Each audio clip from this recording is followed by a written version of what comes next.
Hello and welcome to today's video. Today I am looking at an ink from Kiwi inks, which is a brand I actually really love. I've looked at a couple of their inks, and today we are looking at this one. This is Red Panda. This is the way the inks come packaged now. That's the color of the ink on the front there. This is the bottle. It's got a little bit of a swatch of the color there as well. Very simple 30ml bottle. This is Red Panda. I'm going to talk about this ink, show a couple of tests, just basically give a bit of a rundown of it. Here it is on a coloring card. You can see it is we'll say it's orange, but it's sort of got these tones of reds and yellows and almost a little bit of a hint of pink in there as well. It's a very nice color. It's a soft color. It's not super vibrant, but it's got a nice little bit of sort of depth in it there.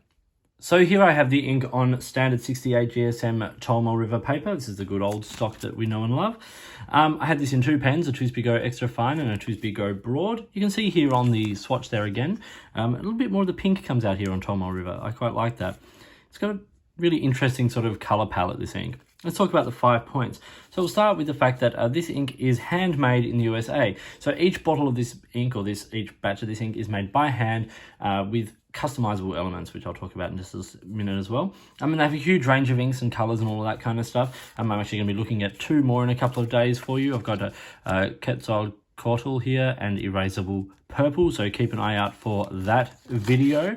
But yeah, these are handmade in the USA to the customer's needs.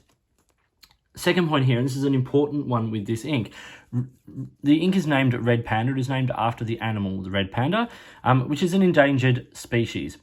So this is part of the endangered species line of inks, and which then leads into my next point, and this supports the Red Panda network. So if you are able and want to, please jump over to the Red Panda network and support that charity. This is an endangered species that really needs our help. And so every purchase of this ink helps towards that. The awareness helps towards that. But if you can go over and support the Red Panda network, please do. It's worth supporting. So please do that. My next point here is back to the ink, and that is that this is an ink that you can have customized elements such as the wetness and things like that. I like wet inks, so I asked for mine to be relatively wet, and that's kind of what I got. And then the last point here is, as I said before, it is a soft color, and by that I mean it's kind of pastel. It's not super saturated, vibrant, popping off the page. It just is a really lovely sort of warm red-orange sort of color. Okay, let's talk about the performance now. I said I like inks on the wetter side, so this lines up well with that. There's reds and yellows and even a slight hint of pink in the tone, but it's got a lovely darker shade to it. That sort of that more darker orangey color there, I think, is very nice indeed. It's got a slower dry time after 20 seconds. It's still pretty wet. And then a wide page / written range. So the contrast of this ink is quite varied. So in the lighter shading, it tends to be slightly light for reading, and therefore, so for some professional use, that might be an issue. But in the darker shading, if you're using this in a nice wet pen, that kind of thing, there's lots of nice sort of color range that you're going to get there, and it would be great for headers and underlining and all those kinds of things that you want to stand out on the page. And then I've put here that the wetness leads to feather and bleed. So my point here is that you can customize certain elements of this ink when you purchase it.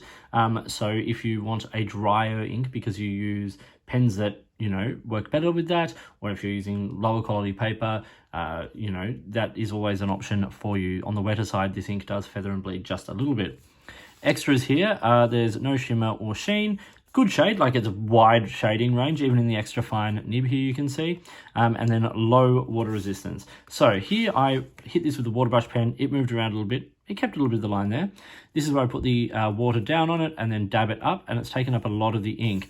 And you can see there in the chromatography, you get this pink line held behind and then all of that yellow running through the top. And that's kind of what you get left behind there. If you look up nice and close, you see that there's a sort of a pink tone to the line that's left behind there. And we'll see the water test, of course, on Rhodia in just a minute. If we look at the reverse of this page, the only point where the ink has come through is where I put down the swatch of it. Because it is a lighter ink, there's a little less ghosting. It's still visible, a little less, but you know, it's performed very, very well. And of course, those lines on this Tom River paper are very, very tight.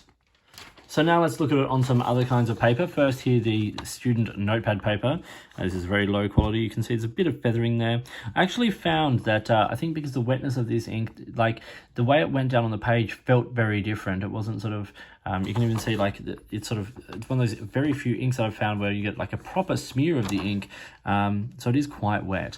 I mean, if we flip this over, you see that it is come through quite a lot there. This is definitely not fountain pen friendly paper. It's not designed to be, but you do get a bit of a rough performance here.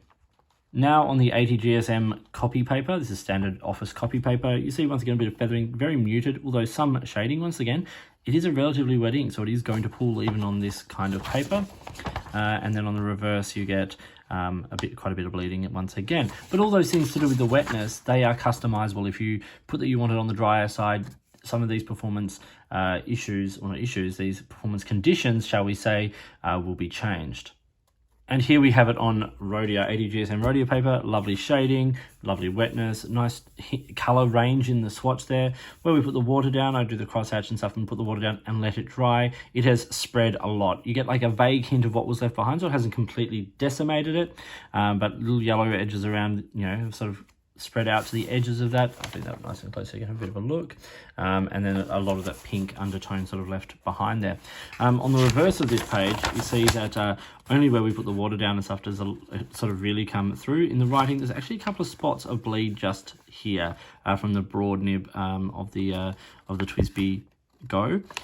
So it is quite sort of a wet ink, and I think if you were, so as I said, once again, customizable element. So something you can play with to get what you want out of it.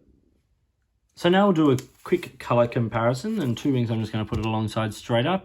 Kaweco Sunrise Orange, which I think is sort of a more warm orange, and then Robert Oster Orange, which is quite a standard, sort of what I consider to be like a stock orange. So you can see the warmth of this. You can see some of those darker tones, particularly in the lighter shading. It's more pastel, it's more soft. And if you put it alongside one of my favorite recent sort of what I call my off oranges, which is the Diamine Colt Pens collaboration from the Wonders of the World series. This is Petra. You get a really lovely sort of, you see some like, not similarities, but you see like similarities in sort of the quality of the ink, if you will. So let's talk about the business here. Firstly, the 30ml bottle, this guy here, $12 US from kiwiinks.com. Now, as I said, a portion of this goes towards the Red Panda network to support, you know, sort of helping the endangered red panda species, which is, I think, really important. They have a couple of other inks as well that are, you know, sort of helping other endangered species and the charities that support that. So please jump and have a look at that and all that kind of thing. It's really worth doing. So I've then said score is 4 out of 5. I really like this ink. I think it's a nice color. It's got nice shade, fair performance. I asked for a wet ink. I got a very wet ink. As I said, you can determine what suits you better.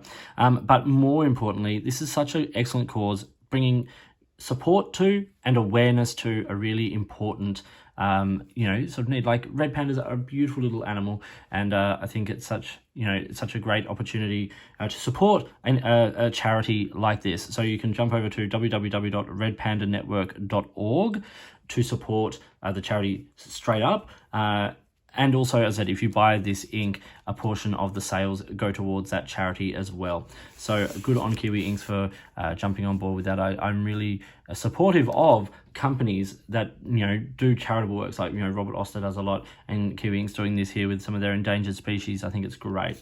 So this was Kiwi Inks Red Panda. Please, you know, thank you for watching. Like and subscribe, all that kind of stuff. Please jump over and look at their website, support this brand, support what they're doing, and support the charity. A big thank you to Kiwi Inks for supplying this and a couple of these other inks for me to show you. I was really just wanting to make sure that, you know, we could get as much of the word out about these things as possible. So thank you for watching, and in the meantime, enjoy your inks, and I'll talk to you soon.